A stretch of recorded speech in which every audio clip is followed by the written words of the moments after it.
Hello ನಮಸ್ಕಾರ, ಹೇಗಿದ್ದೀರಾ ಎಲ್ಲರೂ? ನನ್ನ ಅಭಿ ಬಟ್ ಅದಾನ್ ಬಿಫೋರ್ ವಿತ್ ಅನಾಮಿಕಾ ಮೋನಿ ಚಾನಲ್ಗೆ ಎಲ್ಲರಿಗೂ ಹೃತ್ಪೂರ್ವಕವಾದ ಸ್ವಾಗತವನ್ನು ಕೊಡ್ತಾ ಇದ್ದೀನಿ. ಏನಪ್ಪ ಇವರು ಇವತ್ತು ಇಷ್ಟು ದಿನ ಕುತ್ಕೊಂಡು ಒಂದೇ ಕಡೆ ಕುತ್ಕೊಂಡು ವಿಡಿಯೋ ಮಾಡ್ತಾ ಇದ್ರು, ಇವತ್ತು ಯಾಕೆ ನಿಂತ್ಕೊಂಡು ವಿಡಿಯೋ ಮಾಡ್ತಾ ಇದ್ದಾರೆ ಅಂತ ಯೋಚನೆ ಮಾಡ್ತಾ ಇದ್ದೀರಾ? ಹಾಗಿದ್ರೆ ದಯವಿಟ್ಟು ಈ ವಿಡಿಯೋನ ಪೂರ್ತಿ ನೋಡಿ, ಅದ್ರಲ್ಲಿ ಗೊತ್ತಾಗುತ್ತೆ ನಿಮಗೆ ನಾನು ಯಾಕೆ ಇವಾಗ ನಿಂತ್ಕೊಂಡು ವಿಡಿಯೋ ಮಾಡ್ತಾ ಇದ್ದೀನಿ ಅಂತ. ಓಕೆ, ಇವತ್ತಿನ ವಿಷಯಕ್ಕೆ ಬರೋಣ. ನಾನು ಲಾಸ್ಟ್ ವೀಕ್ ಒಂದು ವಿಡಿಯೋ ಅಪ್ಲೋಡ್ ಮಾಡಿದ್ದೆ, ತೂಕ ಜಾಸ್ತಿ ಆಗೋದಕ್ಕೆ ಬೊಜ್ಜುತನಕ್ಕೆ ಏನೇನು ಕಾರಣಗಳಿರ್ಬೋದು ಅಂತ. ಅದರಲ್ಲಿ ಮುಖ್ಯವಾಗಿರೋ ಕಾರಣ, ಎರಡನೇ ಕಾರಣ ಸೆಡೆಂಟ್ರಿ ಲೈಫ್ ಸ್ಟೈಲ್ ಅಂತ ಹೇಳಿ. ಅಂದರೆ ನಾವು ಸೋಂಬೇರಿತನದಿಂದ, ನಾವು ಎಷ್ಟು ಚಟುವಟಿಕೆಯಿಂದ ಇರಬೇಕು ಅಷ್ಟು ಚಟುವಟಿಕೆಯಿಂದ ಇರ್ದಲ್ಲೇ ಒಂದೇ ಕಡೆ ಕೂತಲ್ಲೇ ಕೂತು ಅಥವಾ ನಮ್ಮ ಕೆಲಸಗಳನ್ನ ಕೂತಲ್ಲೇ ಕೂತು ಮಾಡಿ ನಮ್ಮ ಶಕ್ತಿಯನ್ನು ಸರಿಯಾಗಿ ಖರ್ಚು ಮಾಡ್ದಲ್ಲೇ ಸೆಡೆಂಟ್ರಿ ಆಗಿ ಇರೋದ್ರಿಂದ ನಮ್ಮ ತೂಕನ ಜಾಸ್ತಿ ಮಾಡ್ಕೊಂಡು ಬಿಡ್ತಿರ್ತೀವಿ. ಅದನ್ನ ಹೇಗೆ ಕಡಿಮೆ ಮಾಡೋದು ಅನ್ನೋದ್ರ ಬಗ್ಗೆ ನಾನು ಇವತ್ತು ನಿಮಗೆ ಮಾಹಿತಿಯನ್ನು ಕೊಡ್ತಾ ಇದ್ದೀನಿ. ಸಿಂಪಲ್ ಆಗಿ, ತುಂಬ ಏನು ಎಕ್ಸ್ಟ್ರಾ ಏನು ವರ್ಕೌಟ್ ಅದು ಇದು ಅಂತ ನಾನು ಇಲ್ಲೇನು ಹೇಳ್ತಾ ಇಲ್ಲ. ಜಸ್ಟ್ ನಾವು ಈಸಿಯಾಗಿ ಸ್ಟಾರ್ಟಿಂಗಲ್ಲಿ ನಾವು ಹೇಗೆ ಸಣ್ಣ ಸಣ್ಣ ಹೆಜ್ಜೆ ಇಡೋದ್ರ ಮುಖಾಂತರ ನಾವು ನಮ್ಮ ಗುರಿಯನ್ನು ಸಾಧಿಸ್ಕೊಳ್ಬಹುದು, ಸೆಡೆಂಟ್ರಿ ಲೈಫಿಂದ ಹೇಗೆ ಹೊರಗಡೆ ಬರಬೇಕು ಅನ್ನೋದನ್ನ ಅಷ್ಟೇ. ಅಫ್ಕೋರ್ಸ್ ವರ್ಕೌಟ್ ಅದೆಲ್ಲ ಮಾಡಬೇಕು, ಬಟ್ ಒಂದೇ ಸರಿ ಅಲ್ಲಿ ಹೋಗೋದಕ್ಕಿಂತ ವರ್ಕೌಟ್ ಜೊತೆಗೆ ನಾವು ಚಿಕ್ಕ ಚಿಕ್ಕ ಹೆಜ್ಜೆ ಏನು ಇಡಬೇಕು ಅನ್ನೋದ್ರ ಬಗ್ಗೆ ನಾನು ಇವತ್ತು ವಿಡಿಯೋದಲ್ಲಿ ಶೇರ್ ಮಾಡ್ತಾ ಇದ್ದೀನಿ.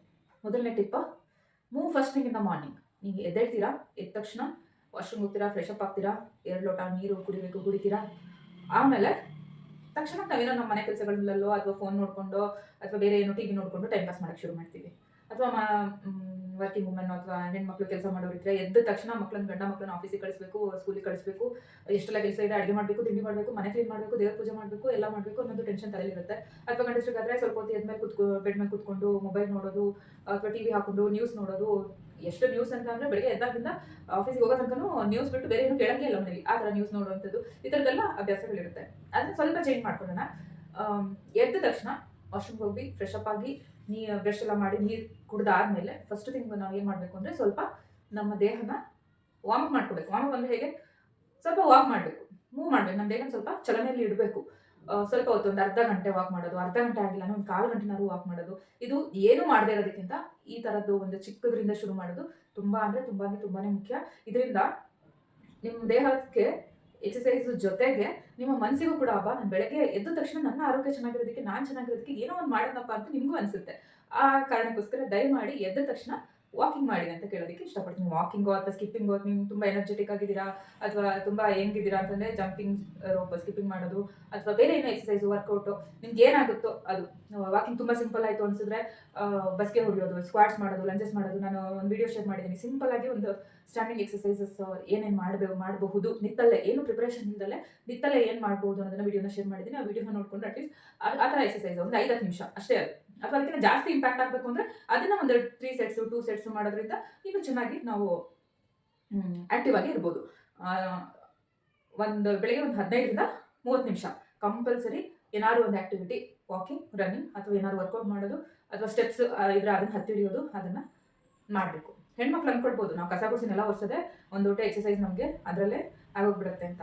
ಖಂಡಿತ ಹೌದು, ಅದರಲ್ಲೂ ಕೂಡ ನಮಗೆ ಬಾಡಿ ವಾರ್ಮ್ ಅಪ್ ಆಗೋದು ಅಥವಾ ಏನೋ ಒಂದು ಚಟುವಟಿಕೆಯಿಂದ ಇರೋದಾಗುತ್ತೆ. ಬಟ್ ಅದನ್ನೆಲ್ಲ ನಾವು ಮನೆಗೋಸ್ಕರ ಮಾಡೋದು. ಇದನ್ನ ನಾನು ಹೇಳ್ತಾ ಇರೋದು ಒಂದು 15-20 ನಿಮಿಷ ದಿನ ಇದಳೋದಕ್ಕಿಂತ ಒಂದು ಸ್ವಲ್ಪ ಮುಂಚೆ ಇದು ಆ 15-20 ನಿಮಿಷನೋ ಒಂದು ಅರ್ಧ ಗಂಟೆನೋ ನಿಮಗೋಸ್ಕರ ನೀವು ಕೊಟ್ಕೊಂಡು ನಿಮ್ಮ ದೇಹವನ್ನು ಮೂಮೆಂಟಲ್ಲಿ ಇಡಿ, ಚಲನೆಯಲ್ಲಿಡಿ ಅಂತ ಹೇಳಕ್ಕೆ ಇಷ್ಟಪಡ್ತೀನಿ. Okay, second tip, walk and talk. ಇದು ಯಾವುದೋ ಅಡ್ವರ್ಟೈಸಲ್ಲಿ ನಾನು ನೋಡಿದ್ದೆ, ವಾಕ್ ಆ್ಯಂಡ್ ಟಾಕ್ ಅಂತ. ಅಂದರೆ ಯಾವ್ದಾದ್ರು ಕಾಲ್ ಬಂತು, ಕೂತಲ್ಲೋ ನಿತ್ತಲ್ಲೋ ಮಲ್ಕೊಂಡಲ್ಲೋ ನೀವು ಮಾತಾಡೋದಕ್ಕಿಂತ ಕಾಲ್ ಬಂದ ತಕ್ಷಣ ಎದ್ದು ನಡೀತಾ ಇರಬೇಕು. ನಮ್ಮ ಮಗಳು ಮಾಡ್ತಾಳೆ, ಫೋನ್ ಬಂತ ಫ್ರೆಂಡ್ಸಿಂದು.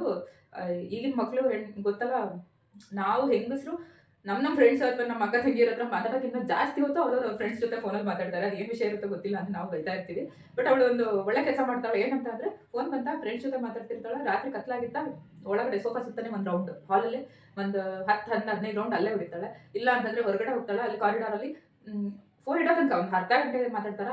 ಅರ್ಧ ಗಂಟೆ ನಿಜವಾಗ್ಲೂ ಮಾತಾಡ್ತಾರೆ, ಅರ್ಧ ಗಂಟೆ ಸುಮ್ಮನೆ ಓಡಾಡ್ಕೊಂಡೆ ಮಾತಾಡ್ತಿರ್ತಾಳೆ. ಈ ಥರ ವಾಕ್ ಆ್ಯಂಡ್ ಟಾಕ್, ಮಾತಾಡ್ತಾ ನಡೆಯೋದು ಅಥವಾ ನಡೀತಾ ಮಾತಾಡೋದು, ಇದರಿಂದನೂ ಕೂಡ ನೀವು ಅಂದರೆ ಯಾವುದೇ ಫೋನಲ್ಲಿ ಬರ್ತಾನೆ ಇರುತ್ತೆ, ಫ್ರೆಂಡ್ಸ್ ಆಗಲಿ ಕೊಲೀಗ್ಸ್ ಆಗಲಿ ಎಕ್ಸ್ಟ್ರಾ ನಾವು ಮಾತಾಡ್ತಾನೆ ಇರ್ತೀವಿ ನಮ್ಮ ಡೈಲಿ ಲೈಫಲ್ಲಿ. ಆ ಥರ ವಾಕ್ ಆ್ಯಂಡ್ ಟಾಕ್ ಮಾಡೋದ್ರಿಂದನೂ ಕೂಡ ನಿಮ್ಮ ದೈನಂದಿನ ಜೀವನದಲ್ಲಿ ಸ್ವಲ್ಪ ಚಟುವಟಿಕೆಯಿಂದ ನೀವು ಇರ್ಬೋದು, ಸೆಡೆಂಟರಿ ಲೈಫ್ ಸ್ಟೈಲಿಂದ ಆಚೆ ಬರ್ಬೋದು. ಯೋಚನೆ ಮಾಡಿ, ನಿಮ್ಗೆ ದಿನಕ್ಕೆ ಒಂದು ಎಷ್ಟು ಕಾಲ್ಸ್ ಬರ್ಬೋದು, ಅದರಲ್ಲಿ ನೀವು ಜಾಸ್ತಿ ಡ್ಯೂರೇಷನಲ್ಲಿ ಒಂದು 10 ನಿಮಿಷ 15 ನಿಮಿಷ ಎಷ್ಟು ಜನರ ಹತ್ರ ಮಾತಾಡ್ತೀರಾ?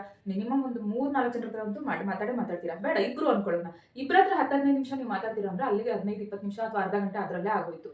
ಹಾಗಾಗಿ ಫೋನ್ ಬಂದಾಗ ದಯವಿಟ್ಟು ಆಫೀಸಲ್ಲಿ ಇರಲಿ ಎಲ್ಲೇ ಇರಲಿ ನಡ್ಕೊಂಡು ಮಾತಾಡಿ. ಇದು ನನ್ನ ಸೆಕೆಂಡ್ ಟಿಪ್. ಇದು ಎಲ್ಲರಿಗೂ ಅನ್ವಯಿಸುತ್ತೆ ಅನ್ಸಲ್ಲ. ಬಟ್ ಸ್ಟೇರ್ಸ್ ಮೆಟ್ಲು ಹತ್ತುವಾಗ ಅಥವಾ ಲಿಫ್ಟ್ ಇರುತ್ತೆ. ನಾವು ಫಸ್ಟ್ ಫ್ಲೋರ್‌ಗೋ ಸೆಕೆಂಡ್ ಫ್ಲೋರ್‌ಗೋ ಹೋಗಬೇಕಾಗಿರುತ್ತೆ. ಲಿಫ್ಟ್ ಇರುತ್ತೆ ಅಂದ ತಕ್ಷಣ ಈಸಿಯಾಗಿ ನಾವು ಲಿಫ್ಟಲ್ಲಿ ಹತ್ಕೊಂಡು ಹೋಗ್ಬಿಡ್ತೀವಿ. ಅದ್ರ ಬದಲು ಮೆಟ್ಲು ಹತ್ಕೊಂಡು ಹೋಗೋದು ಕೂಡ ನಮ್ಮ ಸೆಡೆಂಟರಿ ಲೈಫ್ ಸ್ಟೈಲ್‌ನ ಸ್ಟಾಪ್ ಮಾಡುತ್ತೆ. ಅಂದರೆ ಸ್ವಲ್ಪ ಚಟುವಟಿಕೆಯಿಂದ ಇರೋದು ಅಥವಾ ಸ್ವಲ್ಪ ಕ್ಯಾಲೋರೀಸ್‌ನ ಬರ್ನ್ ಮಾಡೋಕ್ಕೆ ಈ ಥರ ಚಿಕ್ಕದು ಆಕ್ಟಿವಿಟಿ ನಮಗೆ ಹೆಲ್ಪ್ ಮಾಡುತ್ತೆ. ಫೋರ್ತ್ ಸ್ಟೆಪ್ ಏನಪ್ಪಾ ಅಂತಂದರೆ, ನಿಮ್ಗೆ ಆಫೀಸಲ್ಲಿ ಸಣ್ಣ ಸಣ್ಣ ಬ್ರೇಕ್ ಸಿಗ್ತಾ ಇರುತ್ತೆ ಅಲ್ವಾ?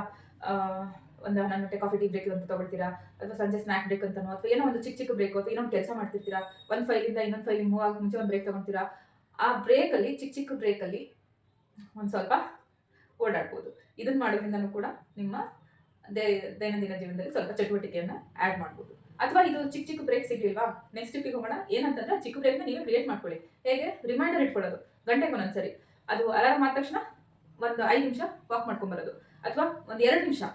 ಬೆಳಗ್ಗೆಯಿಂದ ಸಂಜೆ ತನಕ ಒಂದು 8 ಅವರ್ಸ್ ನೀವು ವರ್ಕ್ ಮಾಡ್ತೀರಾ ಆಫೀಸಲ್ಲಿ ಅನ್ನೋದಾದ್ರೆ, ಗಂಟೆಗೆ ಒಂದ್ಸರಿ 2 ನಿಮಿಷ ಅಲಾರಾಮ್ ಇಟ್ಕೊಂಡ್ರೆ 20 ನಿಮಿಷ 30 ನಿಮಿಷ ಅಲ್ಲೇ ಆಗೋಗುತ್ತೆ ವಾಕ್. ನಾನು ಹೇಳ್ತಾರೆ ಇದಿಷ್ಟನ್ನು ಫಾಲೋ ಮಾಡಬೇಕು ಅಂತಲ್ಲ, ಯಾವ್ದಾದ್ರು ನಿಮ್ಗೆ ಯಾವ್ದು ನಿಮ್ಮ ಲೈಫಿಗೆ ಈಸಿ ಆಗುತ್ತೆ, ನೀವು ಅದನ್ನ ಯಾವ್ದನ್ನ ಅಳವಡಿಸ್ಕೊಳ್ಬಹುದು ಅಂತ ನಿಮ್ಗೆ ಅನ್ಸುತ್ತೆ, ಅದನ್ನೇ ಮಾಡಿ ಸಾಕು.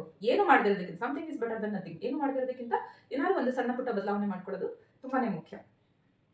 ಜೊತೆಗೆ ಇನ್ನೊಂದು ತುಂಬಾ ಮುಖ್ಯವಾಗಿರುವಂಥದ್ದು, ನಾವು ಮನೇಲಿ ಹೆಣ್ಮಕ್ಳಾಗ್ಲಿ ಅಥವಾ ಗಂಡ್ಮಕ್ಳಾಗ್ಲಿ ನ್ಯೂಸ್ ನೋಡುವಾಗ, ಗಂಡ್ಮಕ್ಳು ನ್ಯೂಸ್ ನೋಡುವಾಗ ಟಿವಿ ಮುಂದೆ, ಅಥವಾ ಹೆಣ್ಮಕ್ಳು ಧಾರಾವಾಹಿ ನೋಡುವಾಗ ಟಿವಿ ಮುಂದೆ ಎಷ್ಟೊತ್ತು ಕೂರ್ತೀವಿ? ಮಿನಿಮಮ್ ಒಂದು ಆವ್ರೇಜ್ ಅಂತ ತಗೊಂಡ್ರು 2 ರಿಂದ 3 ಗಂಟೆ ಅಂತೂ ಖಂಡಿತ ಕೂತೇ ಕೊಡ್ತಾರೆ. ವರ್ಕಿಂಗ್ ಇರಲಿ, ಹೌಸ್ ವೈಫ್ಸ್ ಇರಲಿ, ಅಥವಾ ಗಂಡ್ಮಕ್ಳಾಗ್ಲಿ ಟಿವಿ ಮುಂದೆ ಕೂತಿರ್ತಾರೆ. ನ್ಯೂಸ್ ಧಾರಾವಾಹಿಗಳನ್ನೋ ಯಾವುದೋ ಒಂದು ಮೂವಿ ನೋಡ್ತಾನೋ, ಇದು ಅಟ್ಲೀಸ್ಟ್ ಆ ಟೈಮಲ್ಲಾದ್ರು ನೀವು ಸ್ವಲ್ಪ ನಿಂತ್ಕೊಂಡು ನೋಡೋದು, ಅಥವಾ ವಾಕ್ ಮಾಡ್ಕೊಂಡು ನೋಡೋದು, ಅಥವಾ ಟಿವಿ ನೋಡ್ತಾನೆ ಏನಾದರೂ ಒಂದು ವರ್ಕೌಟು, ಎಕ್ಸಸೈಸು, ಏನಾದರೂ ಒಂದು ಚಿಕ್ಕ ಪುಟ್ಟ ಎಕ್ಸಸೈಸ್ಗಳನ್ನ ಮಾಡೋದು. ಇದರಿಂದನೂ ಕೂಡ ಸಣ್ಣ ಆಕ್ಟಿವಿಟೀಸ್ನ ನೀವು ನಿಮ್ಮ ಲೈಫಲ್ಲಿ ಸೇರಿಸ್ಕೊಳ್ಬೋದು. ಈ ಯೋಚನೆ ಮಾಡಿ, ಇದಿಷ್ಟು ಮಾಡಿ ಹೇಳಿದ್ನಲ್ಲ ನಾನು, ಇದಿಷ್ಟು ನಿಮ್ಮನ್ನ ನೀವು ಸೆಡೆಂಟರಿ ಲೈಫ್ ಸ್ಟೈಲಿಂದ ಆಚೆ ಕರ್ಕೊಂಡು ಬರೋಕ್ಕೆ ತುಂಬಾನೇ ಹೆಲ್ಪ್ ಮಾಡುತ್ತೆ. ಸೊ ದಯಮಾಡಿ ಎಷ್ಟು ಮಾಡ್ತಿರೋ, ನಾನು ಇವಾಗ 6 ಸ್ಟೆಪ್ ಹೇಳಿದೆ, ಆ 6 ಸ್ಟೆಪ್ಪಲ್ಲಿ ನಿಮಗೆ 6 ಟಿಪ್ಸಲ್ಲಿ ನಿಮಗೆ ಎಷ್ಟಾಗುತ್ತೋ ಅಷ್ಟು, 2, 3 ನಿಮ್ಗೆ ಯಾವ್ದು ನಿಮ್ಗೆ ಈಸಿ ಆಗುತ್ತೋ ಅದನ್ನ ನಿಮ್ಮ ಲೈಫಲ್ಲಿ ಯೂಸ್ ಮಾಡ್ಕೊಳ್ಳಿ ಅಂತ ಹೇಳ್ತಾ, ಯಾಕೆ ನಿಂತ್ಕೊಂಡಿದ್ದೀನಿ ಇವತ್ತಾ, ನಿಮಗೆ ನಾನು ಸೆಡೆಂಟರಿ ಲೈಫ್ ಸ್ಟೈಲ್ ಬೇಡ, ನಿತ್ತಲ್ಲೇ ಮಾತಾಡುವಾಗಲೂ ನಿಂತ್ಕೊಂಡು ಮಾತಾಡಿ ಅಥವಾ ವಾಕ್ ಮಾಡ್ಕೊಂಡು ಮಾತಾಡಿ ಅಂತ ಹೇಳಬೇಕು ಅನ್ನೋದಾದ್ರೆ, ನಾನು ಯಾಕೆ ಕುತ್ಕೊಂಡು ಮಾತಾಡಬೇಕು? ನಾನು ನಿಂತ್ಕೊಂಡು ಮಾತಾಡ್ಬೋದಲ್ಲ. ಇವಾಗ ನಾನು ಒಂದು 10 ನಿಮಿಷ ವಿಡಿಯೋ ಮಾಡಿದ್ದೀನಿ ಅಂದ್ರೆ, 10 ನಿಮಿಷ ನಿಂತ್ಕೊಂಡಿದ್ದೀನಿ ಅಂದ್ರೆ, ಕುತ್ಕೊಳ್ಳೋದಕ್ಕಿಂತ ನಿಂತ್ಕೊಳ್ಳೋದ್ರಲ್ಲಿ ಜಾಸ್ತಿ ಎನರ್ಜಿ ಖರ್ಚಾಗುತ್ತೆ, ಜಾಸ್ತಿ ಕ್ಯಾಲೋರೀಸ್ ಬರ್ನ್ ಆಗುತ್ತೆ. ಅದೊಂದೇ ರೀಸನ್. ಇದರ ನೀವು ಸಣ್ಣ ಪುಟ್ಟ ಬದಲಾವಣೆಗಳನ್ನ ಬೇಕಾದಷ್ಟು ಮಾಡ್ಕೊಳ್ಬೋದು ಕಣ್ರಿ.